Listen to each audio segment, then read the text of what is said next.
once again, Ma. So, as a country, what would you suggest would be the practical reforms for us as a country to really look into the school systems and look into the external examinations such that we can totally write off examination malpractice? Do you think we can actually totally write off examination malpractice even in the external examinations? I believe so, actually.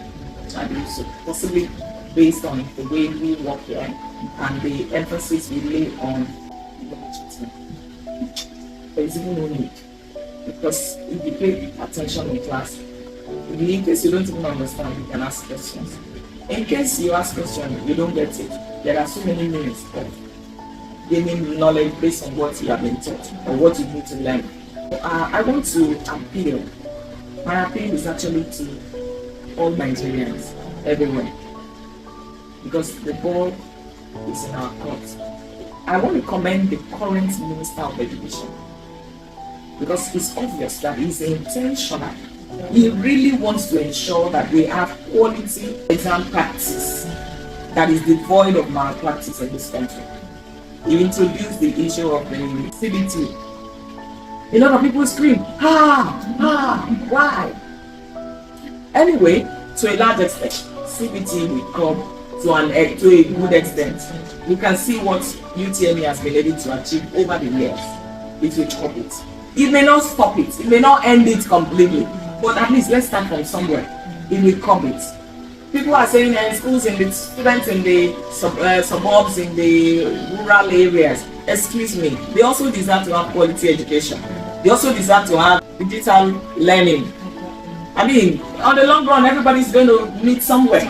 We are going to meet. They are going to meet in the bank. They are going to meet in the hospital, because these students are also going to go to university to go and study. So why don't we give them the opportunity to have good education also, facilities that will help them to learn well? And this is calling on our government also again. Ministry of Education, the ball comes back to you. Let's ensure that the quality of learning that our students in the public schools, in the rural areas, urban areas, everywhere is getting is good enough. And this is also calling on proprietors of private schools, those of us that are in the private school education sector. Let's do the best possible for these children. Let's not just be hasty about, the students call this. Let's ensure that the quality they are actually getting every step of the way is that which will equip them to do better. And then to the society, parents inclusive, and then even the learners, the students themselves inclusive here. Let's work on ensuring that we have positive values. We live by positive values. Values of integrity, values of hard work, values of commitment to excellence.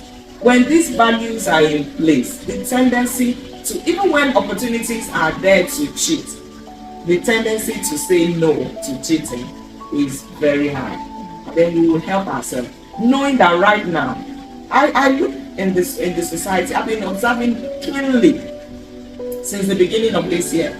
In FCT here, have you noticed that there is a massive level of lawlessness? Let's start with the traffic lights. There is hardly anybody who follows traffic light lines. I have been at traffic lights waiting because it's showing me red. And vehicles will pass, and the drivers or the passengers will check that, is this person okay? Why is she waiting? Everybody is going. Exactly. Now it looks as though you who is doing the right thing is actually on the wrong. That is because our values are positive values are dwindling. If we don't get our education system right, we will have more of that. And we are sitting on keg of gunpowder. When it has started exploding, we have started seeing a lot of, societal vices, and many of us say, why? I hope you are not part of those that are causing the troubles. And then, if the students, the learners, are about wanting to go through the shortcuts, if the parents also want to cut it short, if the school system, the teachers, the school leaders want things in the shortcut format, we are cutting short everything, and then things will become short, and it will become problematic for all of us. So it's a plea. It's a plea that we should all be intentional, deliberate, knowing that when we do it right, even if a student fail and the student learn the value of deeper study, better study, and on the long run the student is able to make it, the tendency to ensure that wherever they find themselves, that value is upheld, is there. And you see, those that we are helping to engage in malpractice now, they will become the doctors that will treat us or our children later. They will become the engineers that will build houses that will collapse. And some people we know, our close family members, may be in the building when it collapses. They are going to become the mechanical engineers that will produce vehicles or will fix vehicles or maintain vehicles that will not remember to put the right quantity of this because they didn't actually pay attention. They didn't put in the pain that it requires to learn how to ensure that correct measurements, correct numbers are in place even from the primary level. So it's a plea that we all work hand in hand to ensure that we uphold positive values and insist on it even in our education system. When we do that, we will realize that we will have everything better for all of us on the long run. Thank you so very much. This is a passionate conversation, and I know that it is not just about today, it is about the future of our nation, it is about the future of Nigeria particularly, so that we build children, we build humans who are going to live with integrity, and not only live with integrity, but live with integrity. Now, there's a parent out there who is saying that, oh, my child should be writing external examination soon, and I did not follow this process. What can I do now? Yes, I always do something to my senior I3 students. That period, there's always that agitation, anxiety, and I use this to calm them down. I bring out my result from primary 1. Yeah, I always bring it out. Isn't that amazing? Yes, I'll give it to them, and I ask them to look through. And then there is one result, my mock exam before I wrote my head. I had F9 in maths. And in our days, teachers show that you failed because some parents don't know what is the mark for failure or pass in those at that time. They use very red pen. So it was written in red, F9. But I knew that my dad, my very, very tough dad, will not have that kind of result in his house. So what did I do? About a few of us in my class who had issues with maths. Some were good in some topics, some are not so good in many topics. We came together. In those days, there is no compendium that these students have access to. We started looking for people who wrote YA. I remember we got one maths pass. In fact, that paper was so fragile. We were handling it with care. We didn't have opportunity to make photocopies in those days. So we had to copy the question and then we need to return the paper back gently because it was already almost cracking. This was in 1988, and then I made up my mind that I will not fail maths. I think it was about 4 months after that I wrote YA. I had a C4.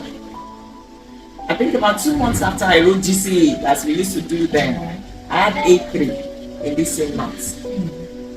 There was no lesson teacher. There was no father or mother.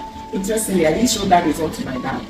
And my dad is late now. I actually promised him that there's one result that he didn't see, and I didn't want him to see because he knew me to be a very brilliant student. But I failed that maths in that that year for my mock. But that cheered me up. So parents, your child can still make it. So just give them the opportunity, give them the environment that is conducive. Have a one-on-one discussion with your child.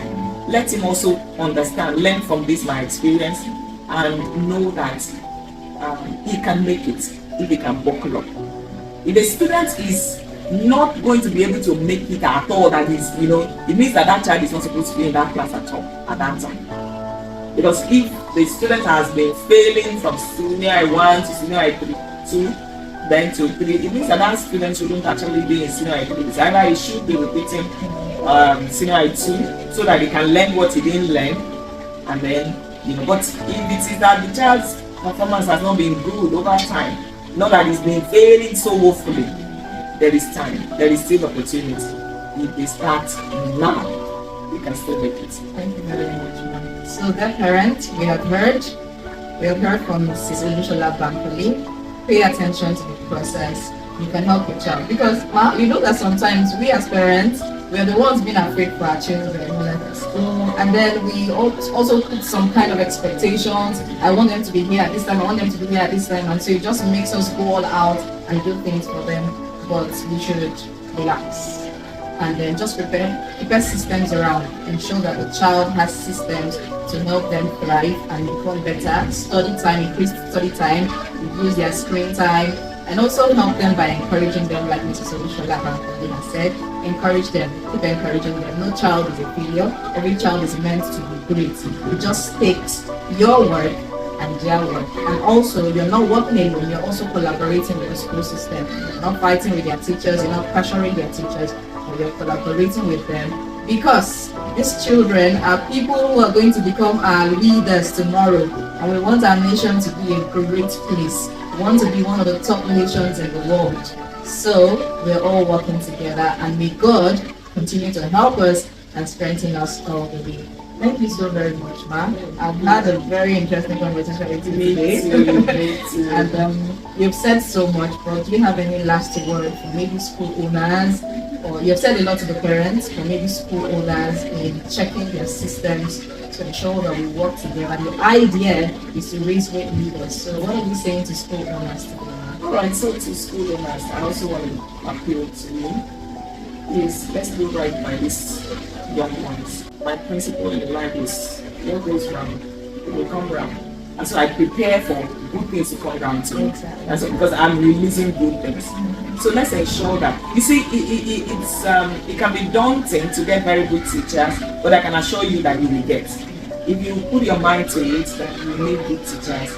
You can also pick some at their level, train them, encourage them, let them know that this is the vision you have for the students in your school, that you want to raise them to be people who know what they are doing, and then who are seeking to uphold integrity all the time. And you realize that your teachers will actually, tag along. Then ensure that we are also always checking what's going on. You see, by the time they do the first CA, let's check where are the lapses. That doesn't mean we're going to start adding marks to make them pass. No. Check for every level. They have a class activity. Let the teachers know how to help them. Okay, the student didn't do well in the class activity. What are the issues? If it is possible, can you actually just do a little quick re-explaining of the topic or the area the child is having challenge, and you'll be surprised that that child will actually pick up. Then for every continuous assessment, CA1, check, is it okay? If they didn't do well, what is the reason? Okay, let's make sure that we work towards ensuring the second one is going to be good. This is not to say let's doctor the result so that it becomes good. That is going to cause more problem than it's the original one. So I'm sure as we do this, we'll realize that we will always have our students be there at their best. I tell my students too that even if you fail honorably, by the time you are learning the next time, you realize that you can do much better, and actually excel. Thank you. Thank you very much, Matt. So once again, it's academic excellence over academic pressure, and we have learned from Mrs. Olushola Bankole today that when we pay attention to the process, when we pay attention to the right values, then we can achieve great things. Thank you very much for joining us on the show today. I am your host, Abigail Okoriba, and this is Wholesome Education Series. And I sat beautifully with Mrs. Olushola Bankole today. Thank you very much for your It's my pleasure, all the time. My pleasure. Thank you. Bye.